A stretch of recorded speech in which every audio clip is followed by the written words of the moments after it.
Hello, Michael. It's been a few months since we last talked. It's very good to have you back. Yes, it has been. Good to see you, Sam.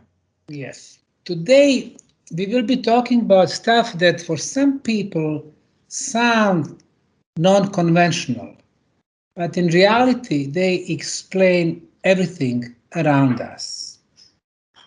It'll be 5 aspects: energy, sound, vibrations, frequencies, and sacred geometry.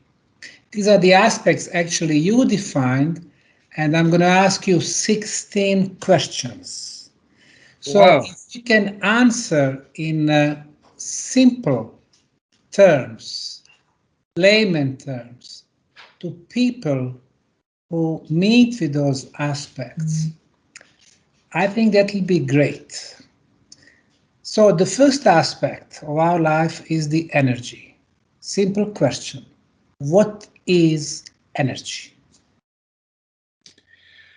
That is quite possibly the most complex question to answer.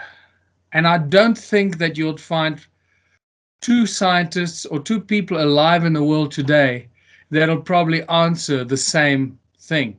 Everybody will have their own personal take on what they perceive energy to be, because there are so many things about energy that come to mind. Sometimes we might think as energy as the thing that allows plants to grow. Sometimes we think of energy as electricity that drives our industry or our houses. We think of energy in a car that drive the pistons. We think of energy, of chi energy. We think of energy in so many different aspects. So when you bring all those together, you realize that energy seems to be the source that drives, the driving source behind everything around us and everything inside us as well. And how to define energy continues to remain and to be a very elusive answer. I don't know if we ever going to really be able to comprehend energy until or what energy truly is and how it manifests itself. Where does energy come from? These are all the questions. Question. Where does the energy come from? Yes, so the two, you can't actually ask what energy is without asking where does it come from, and I guess that's why those questions follow each other, because somewhere, somehow, the energy comes from somewhere. And if we study conventional astrophysics and science and cosmology and physics, it tells us that everything comes from the Big Bang. Right, so they tell us that all the energy in the universe comes from that primordial source called the singularity. The singularity. Well, what is the singularity? It seems to be this theoretical, and again, every time we deal with mainstream physics, mainstream science, mainstream chemistry, mainstream geology, mainstream archaeology, there is more theory than actual factual scientific fact that's been presented to us. Much of what we accept as scientific fact today is not actually fact, but much of it is based on theories that have been shown to be very close to being proven to be true or something to that effect. And then that theory sort of becomes ingrained in our culture, in our lives, in our education system. And we start to believe that these theories are actually factual scientific facts. And that's one of the big problems I have personally with mainstream education, that they don't move on and say, wow, we used to think this was this, but now we believe it's something else. So, and there's this constant resistance to change, to new knowledge and breakthrough discoveries. You and I know very well about the resistance of mainstream academia to new discoveries. But so to come back to the energy thing, it's one of my favorite subjects because it seems to be the fundamental source that drives everything in our reality, whether it's kinetic energy, whether it's sound energy, whether it's magnetic energy, whether it's electromagnetic energy, whether it's some other force, some other kinds of energies that we were told exist, but we don't really know whether they're real or not. So again, theoretical energies that have been proposed to us. So the answer to what is energy is a fantastic question. The answers to that remain as elusive today as they were 120 years ago or 100 years ago when the quantum mechanics physicists and those guys started to break down the atoms and look at the subatomic particles and start a whole new argument of theoretical physics that has caused even more confusion today than anything else. Michael, our concept of the energy in 21st century, and actually for the last 3-4 centuries, is such that we have sources like coal, which gives us dirty industry, oil and gas, limited resources, nuclear energy, which basically contaminates the whole planet, from Chernobyl to Fukushima and back, and so on. Are there any other ways, are there any other concept that humanity could use? The answer to that is absolutely.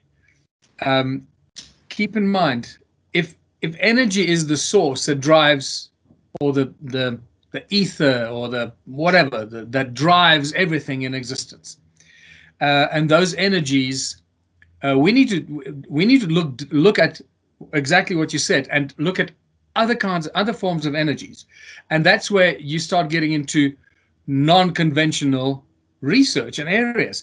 Now, in mainstream physics and mainstream science, the area of sound, of studying sound as a source of energy, is nothing new. Sound-based weapons and military equipment has been used and developed by the military companies and weapon companies for decades and decades. Sound being used as a tool and as a weapon. Focused sound, Phaser beam technology as opposed to laser beam technology. Sound focused in a beam. So when we start looking at other kinds of sources of energy, we start to realize how the energy that's been shoved in our face is really most likely a deception. And behind that lies a great cover-up to prevent humanity from tapping into what many of us would call free energy or zero-point energy, or the unlimited, infinite source of energy that powers the universe around us and the universe within us. That energy, those energetic fields that are all driven by sound, resonance, and vibration and frequencies, all interconnected, that together is connected to what energy really is and how that energy of creation is used in the universe around us, in the world around us. I'm talking about the cosmos around us and in the world around us, on the surface of our world, of our earth, and also inside our bodies, how everything functions through the same interconnectedness of energies and the source of energy that drives everything. So it is now very clear that the energy that I'm referring to manifests itself in toroidal fields, little toruses. And the moment anybody starts to study toroidal fields or vortex fields and torsion fields or scalar energy, those are all the same words and same expressions for the same study and the same source of energy. And that would be toroidal vortex field energies that manifest in these. Is it possible to create the free energy, or is there a way to access the source of the free energy?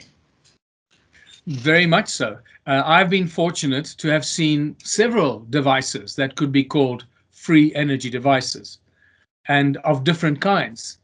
And as we know that there's a very serious draconian concerted effort by the global elite, whatever you want to call them, to shut down this energy reaching the global population. Well, I think the time has come that, and we're very, very close from getting to that point where we finally are going to be able to release that technology, or that technology will be released to humanity, but in ways that we did not necessarily expect. And I'm probably not going to talk too much more about that, but in the work that I do and the scientists and inventors that I've met, that I work with almost on a daily basis, have this technology. It is available to us. But when you start working with this, what is often referred to as 0 point energy, but again, we need to describe to people what 0 point energy means, because there's a lot of confusion. People say, oh, Tesla energy and 0 point energy and all this, but they don't really know what they're saying. They don't understand what it means. So we need to explain, when people talk about 0 point energy, it's really they're referring to torsion field, toroidal field, vortex field energy.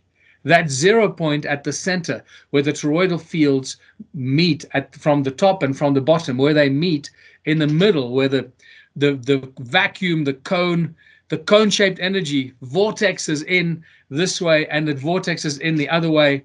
They spiral in opposing directions, creating this beautiful balanced toroidal field. And where they meet, that is what's often referred to as the 0 point, or the infinite density of the vacuum, as Nassim Haramein has been calling it for many, many years now. And that in there lies the beautiful, simple solution for the infinite source code of energy that make up the universe around us and the universe within us, that 0 point energy. And let me specify here, the infinite density of that 0 point, from which all matter, seen and unseen, comes and manifests into the visible and the invisible through resonance, vibration, frequency, and ultimately manifesting into these beautiful balanced toroidal fields. Let's move to the next subject, and that would be sound. What is sound, Michael? Sound is unquestionably the centerpiece of how we often perceive energy, how we perceive, well, maybe not energy. Many people don't perceive energy as sound, but let me rephrase that. Sound is how we manifest, how we perceive vibration and frequency in this density, in this reality. But anybody that studies sound, resonance, and frequency will understand that they're inextricably connected. You can't have one without the other. Just because you can't hear a sound doesn't mean there's no frequency, and doesn't mean that there is no resonance, because when you can see something manifest in front of you and not be able to hear it, like the study of cymatics and the sand on a metal plate. When you put sound frequencies through it, you can see the physical manifestation of shape and form out of vibration and vibrational resonance. We perceive it as sound. So in this density of ours, sound manifests the vibrations, the resonance, and the frequencies of that resonance and vibration manifest as sound that we perceive in our ears. And this is our relationship with resonance and frequency. We hear a sound. And it's very important to understand the role that sound plays in our anatomy, in our environment, in the manifestation of shapes in this density in our world, manifestation of DNA, manifestation of plants, of insects, of everything around us.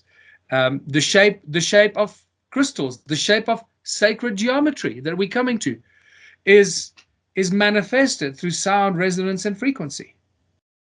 Was there a sound in the beginning? Is this how the universe started? That's what all ancient cultures tell us, right? You know this. That's why there's a smile on your face. And anyone that studies creation or studies the creation stories of ancient civilizations will know very clearly that all ancient cultures, and I'm saying that just pay attention to this for those that are listening to this. Go out and do this study for yourself, because that's what blew my mind when I was researching this. And I went back into every ancient civilization, every religion, every culture. Eventually, you get to that one phrase somewhere in their story of the origins of the universe and origins of the world and origins of humankind. Somewhere there, you'll get the word resonance or frequency or sound, the sound of the creator. whether it was the breath of the Creator that made a sound, or the Creator spoke words, or the Creator was sleeping and snoring, or whatever it was the sound of the Creator, or the sound of creation that brought forth the universe and everything in it, the seen and the unseen. So it's critical to separate or to distinguish between the resonance of creation that then creates different frequencies, because that resonating vibration, the vibrational resonance, has harmonics to it. It's not just one frequency. There are many harmonic scales. That's why we call it scalar energy. It's based on the musical scales, the harmonic scales. Scalar energy is just a fancy word for us trying to actually come into terms with harmonic resonant energy that holds the universe together. Sound in technology today and sound for the ancient civilizations. It seems to be exactly the same. It seems to be that the ancient civilizations were using sound, and I'm not saying that because I think so. You know what I'm talking about. There's ample evidence in the Sumerian texts. There's ample evidence in tools and artifacts we find all over ancient civilizations, in the ruins of Egypt, in the ruins of South America and Mexico, in the ruins in Southern Africa. So many tools and artifacts, whether it's the Ankh in Egypt, whether it's the cone-shaped tools in Egypt, whether it's the Taurus stones here in South Africa and in Southern Africa, and the cone-shaped tools, we find the common denominators and the studies of these tools and artifacts that clearly show us these are energy-generating devices and tools that were used to use the natural resonance and frequencies in the air around us, whether it emanates from the earth or whether it emanates from somebody's mouth, utilizing those frequencies, the resonance and the sound, and converting it into a powerful tool, whether it's a tool for levitation, whether it's a tool for building, or whether it's a tool for mining, whether it's a tool for weapons and weaponry, like the Ark of the Covenant bringing down the walls of Jericho, right? So we have, or the Ark of the Covenant shooting out sparks and long lightning beams and arcs that, killed thousands of people. So it's just evidence in the ancient times is unquestionably overwhelming that they used sound and resonance as a tool. And at the same time, that's exactly what our modern technology, our modern military is using. Directed energy weapons, directed laser or phaser weapons. And that's most likely the tools or the weapons that brought down the Twin Towers. Has the sound been playing the role in healing, in curing diseases? Sound has been used for healing for thousands and thousands of years, probably hundreds of thousands of years. Keep in mind that whoever these ancient civilizations were that set up all these ancient structures that are all resonators, they're all giant machines like the Bosnian pyramid, like the stone circles, the Borobudur, everywhere you go, Stonehenge, all these ancient structures were all driven by sound, by resonance of the earth, or sound frequencies from another source, or the frequencies of light coming in. The frequencies of light that also have sound frequencies attached to them. And often people forget this because if they haven't studied this, they don't really associate light with sound frequencies. Every light frequency has a sound frequency attached to it. It's just very, very high, so we can't hear it. Thank God for that. Can you imagine if we could hear the frequencies of the light and the things that we see, we'd go crazy. So our sensory tools have been segregated. Our eyes pick up certain frequencies of light that we can see, and our eyes pick up very different frequencies of sound that we can hear. And there's a big separation in those frequencies. Otherwise, we go bloody crazy. So yes, sound has been used for healing for thousands and thousands of years. And we know that even in recent times, many scientists and beautiful, brilliant minds have shown us how sound is a healer. And can cure all disease, can cure anything. And keep in mind that if sound is the source of creation of everything, which means that sound and resonance is a source code for our DNA. and certain frequencies are actually the frequencies that formulate our DNA. Sound and resonance is a frequency that creates every chemical bond in every chemical reaction, in every element, in every atom, in every molecule is held together by sound, resonance, and frequency that create these little tiny electromagnetic bonds because of sound and resonance. And then the magnetic fields that emanate around them. This is just such a beautiful, simple thing to see, how everything is controlled through sound. So if everything comes from sound, that means that sound not only can and should be used as a healing tool for all diseases. Let's go to the next subject, vibrations. Let's talk again. Relation between sound, vibrations, and frequencies. So again, different people probably have different definitions that they were either taught at university or that they've discovered themselves, or definitions that they've arrived at conclusions themselves. To me, vibration and resonance are really very much the same thing. I guess you can split hairs and start saying the one is it's a different thing than that, but resonance is something that resonates and vibrates. But resonance can also be used for the word resonate. It's something, you can have a vibration, something that vibrates like a vibrating plate, and that vibrating plate will cause other things to vibrate because of its resonance, its harmonic resonant frequencies.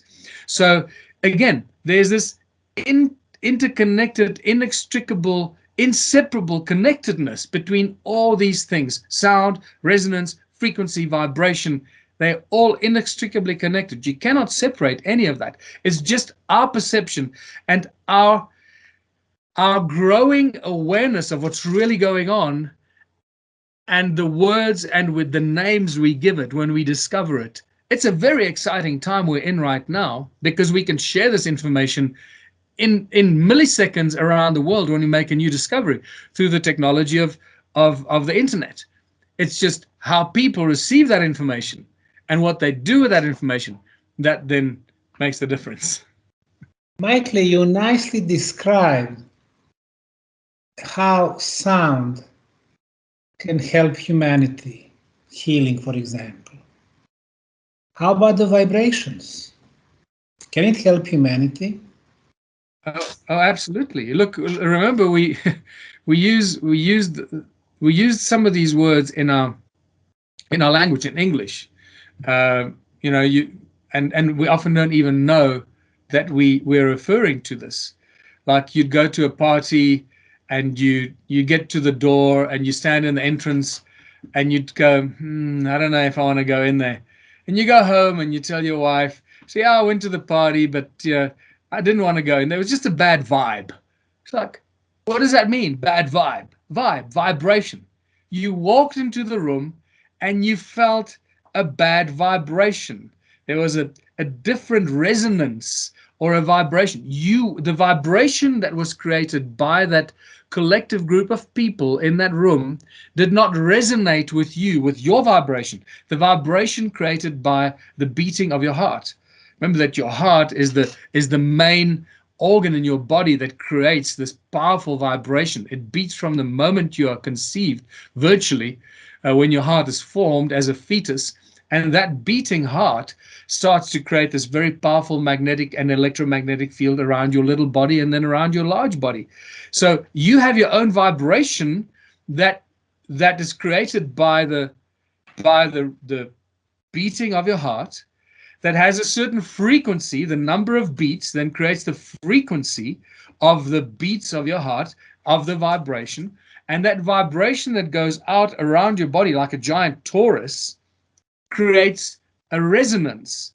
It has smaller vibrational fields that are harmonic resonance, coherent resonant frequencies of your large vibrational field, and then larger vibrational coherent resonance fields. So other people either resonate with you, they are in harmony with you, or they're in dis-ease or disharmony or discord with you. And that's what happens all the time. It's such a beautiful and a simple thing. And this is how we can use sound, resonance, and frequency to cure disease, to destroy, for example, pathogens in our body, to destroy cells that become cancerous, that just start to grow out of control, then we can just completely just neutralize with frequencies that are dissonant to the frequency of that cell, or any kind of viruses or bacteria in our body that have their own the prime resonance frequency, because everything in creation has its own prime resonance frequency. And if we know what that prime resonance frequency is, then we know how to either expand the growth or destroy the growth. We either bombard it with dissonant energies, or we bombard it with harmonic energies that'll help the growth. And that's how we can also help plants grow in a field, by giving them the right harmonic frequencies so that their roots can merge and extract all the nutrients from the soil, even if there's very little water. So this technology can be used on every level of our existence on this beautiful earth. The next topic, frequency. How does the frequency affect our lives and the universe at whole? Well, at the moment, you realize that we are under attack by various devices that send out certain frequencies in the gigahertz, and whether it's 3G, 4G, 5G, and other stuff, whether it's HARP, and the 60 plus HARP-like installations around the world. It's not just HARP in Alaska, it's also many, many others. They put them all over the world. So our lives, our world is bombarded by synthetically generated frequencies to power all kinds of technological devices that are not good for our bodies. Frequencies, harmonic or resonant or vibrations at certain speeds, and that's called a frequency. So a very high frequency is a frequency, the vibration that resonates many times a second. A low frequency is a vibration that vibrates only a few times a second, or only a few times every several seconds. So the lower the frequency, the lower the vibration. The higher the frequency, the higher the vibration. And you can then also see the difference, whether it's a low vibration or a high vibration, a low frequency or a high frequency. You can see that in the shapes of the cymatic patterns, the cymatic shapes that those vibrations and frequencies generate. So when you look at a metal plate with the sand or the salt on top of it and a certain frequency going through it, and it gives you these beautiful cymatic shapes to show you the shape of that sound, that is a certain frequencies within our audible range, that we can hear them. So we can see how those frequencies turn into physical form. Make the sand forms the pattern that is just a 2D representation of a 3D effect, actually, that's going on there.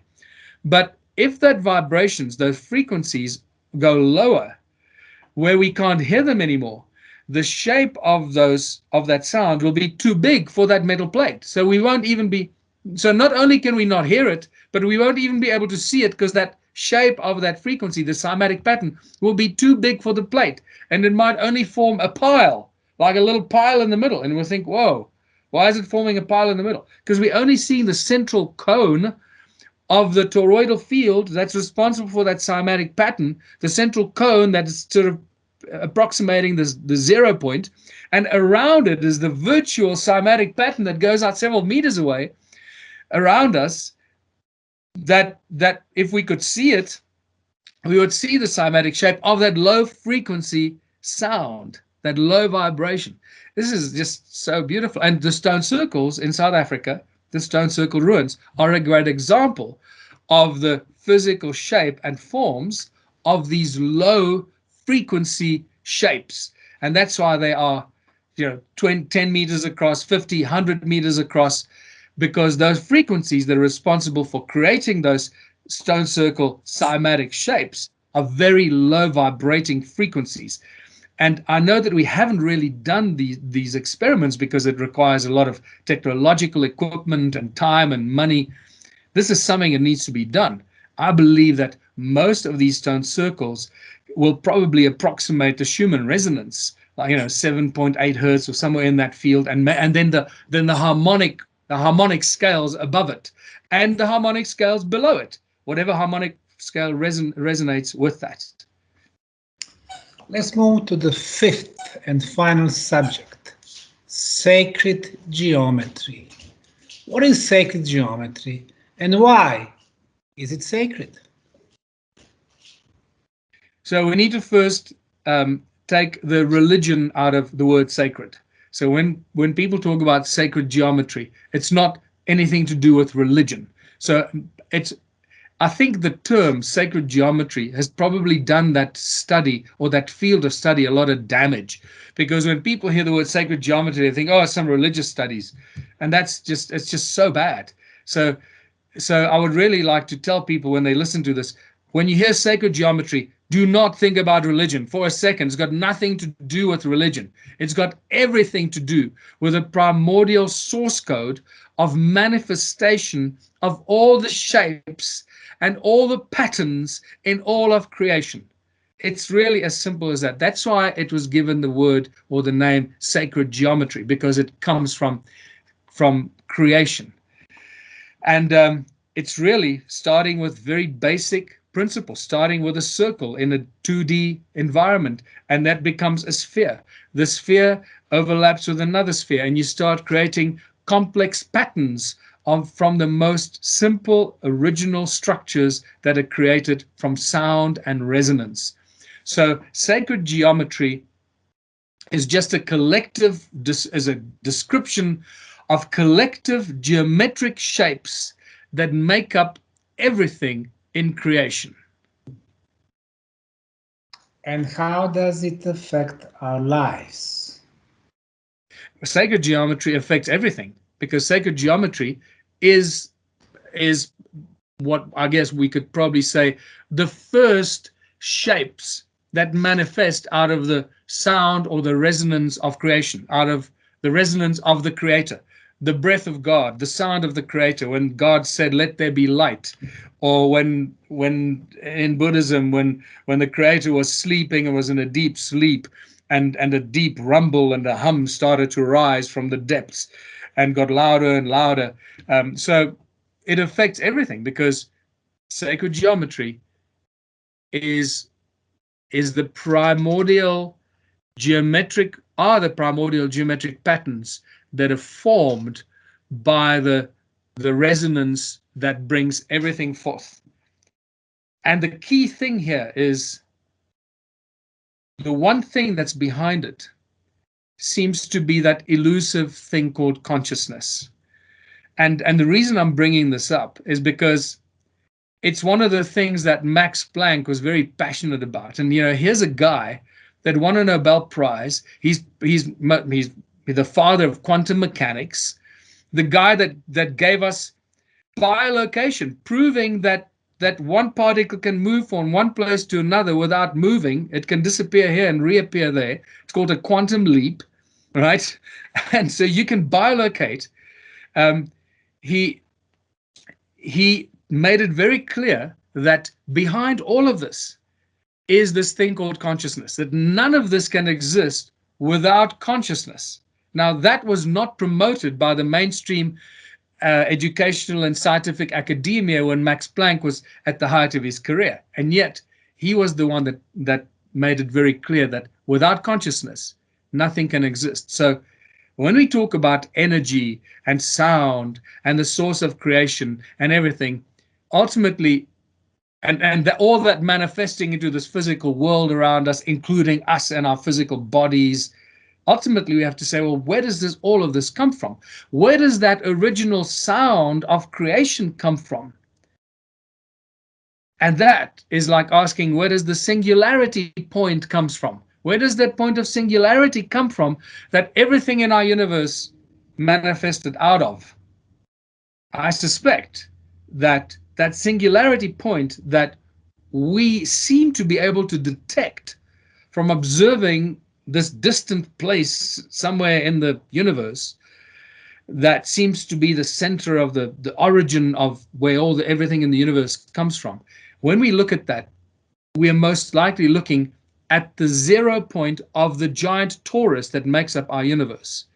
That's the 0 point of the infinite density of the 0 point of the vacuum of the toroidal field that makes up our universe. And that's just one of many universes, a multiple infinite universe network out there. That's how I see it. What that really looks like, it's difficult to say, because that brings into question a whole nother thing about how does matter actually, how does matter come to be what it is? How does matter materialize into matter from sound? And what role does light play in the manifestation of physical form when sound and light combine?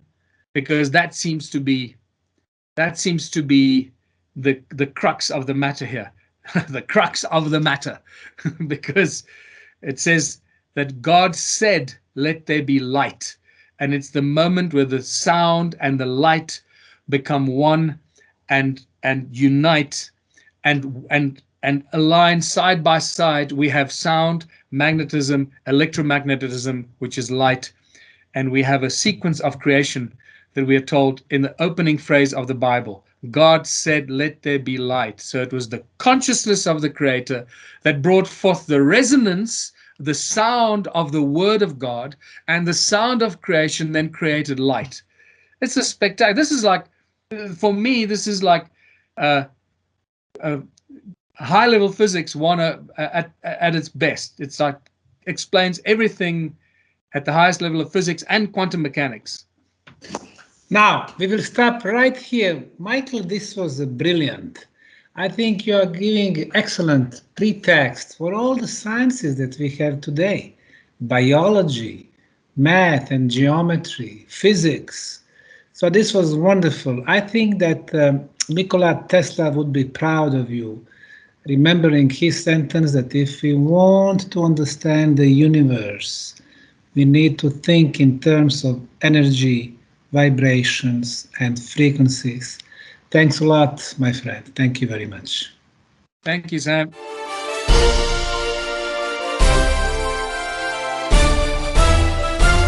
Audio Jungle.